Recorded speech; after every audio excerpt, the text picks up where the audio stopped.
got a problem. It's with a particular instrument.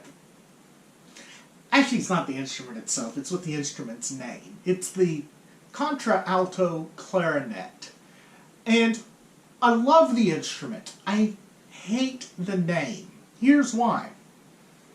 The name Contra-Alto makes absolutely no sense. A lot of people think that this is kind of an official designation for an instrument below the bass. It's not.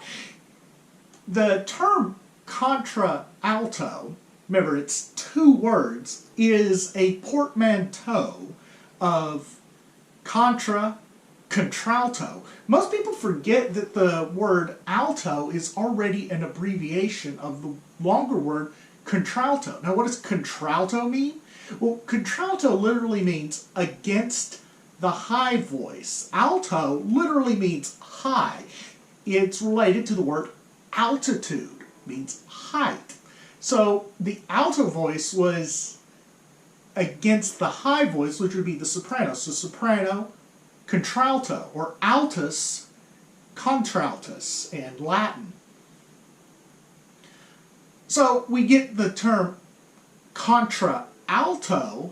It really is contra-contralto. And now we've got the prefix contra in there twice. And that's grammatically just stupid. So I don't like the term contra-alto. What's the history behind it? We don't have any record of the use of the term contra-alto prior to about 1960.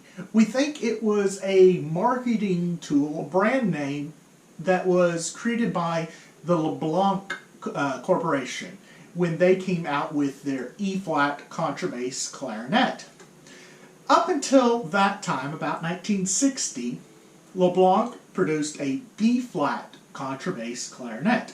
Selmer produced an E-flat contrabass clarinet, and these were about the only two companies producing the instrument. So if you wanted B-flat, you went with LeBlanc. If you wanted E-flat, you went with Selmer.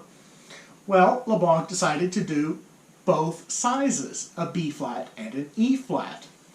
And they wanted a way to differentiate between the two voices. Instead of calling them both contrabass clarinet, someone in the marketing division, and it possibly could be the famous clarinetist and arranger Lucien Callier, came up with the term contralto. So logically, if the contrabass is an octave lower than the bass, the contralto is an octave below the alto. Now, I've talked a lot. I don't think that the alto clarinet that I have here is actually an alto voice. It's a tenor. In fact, we have a little bit more historical precedence with the instrument being called a contratenor than we do with contralto. But that's neither here nor there. It's still a stupid term. Do we have an actual term for an instrument below the bass but above the contrabass? Well, guess what? We do. And we have to go back to the Renaissance era and we look at our consort instruments. This is where we get the idea: soprano, alto, tenor, bass, and so on. Well, let's look at recorders. That one here. This is a tenor recorder. This is a bass recorder. Now, this is in C and this is in F. If I go an octave lower than this, do I get a contrabass? No. I get what's called a great bass recorder.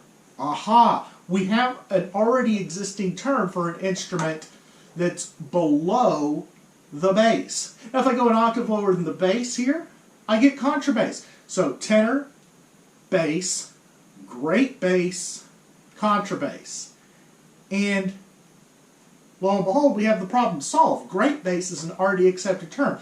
It's used by recorders, it's used by crumhorns, it's used by dulcians. Why it wasn't used by the clarinet family, I don't know. In fact, I've actually taken into my own scores, I'm calling it the Great Bass Clarinet. Why? It's a much cooler name, I think. It's great. Now, great bass just means it is a bigger version of the bass. That's all that means.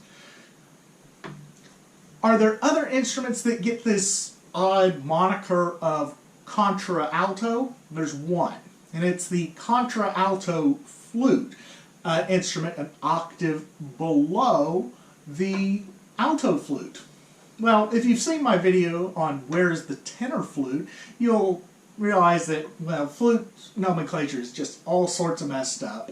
And if we go alto, rename the bass flute as a tenor flute, then we can go to baritone, which is the contra-alto, then we go to bass, and great bass below that, and then contrabass. Problem solved.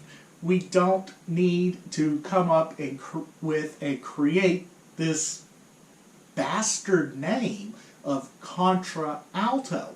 It's time to just drop the term contra-alto altogether. Great bass is such a much better term. There are no other instruments other than the contra-alto flute and the contra-alto clarinet that use it. I have seen some people try and force the term contra-alto onto instruments like trumpets or bassoons or what have you, but the term contra-alto needs to be dropped, done away with, and let's bring back the great bass. In fact, in my video on the missing bassoon, that's the term you would use. You would call it a great bass bassoon. Same with the great bass dulcian, the predecessor of that instrument. So let's drop the term contra-alto, just get rid of it entirely. It's a poor name. It's a this odd, cumbersome portmanteau, and just call it a great bass. Let me know what you think about that down in the comments below. I'd be interested to see if you agree with me. Maybe you really disagree with me. I know a lot of people disagree with me on some of these ideas, but this one is linguistic in nature, and there's not a good precedent for calling the instrument contra-alto. So let me know what you think, and until next time.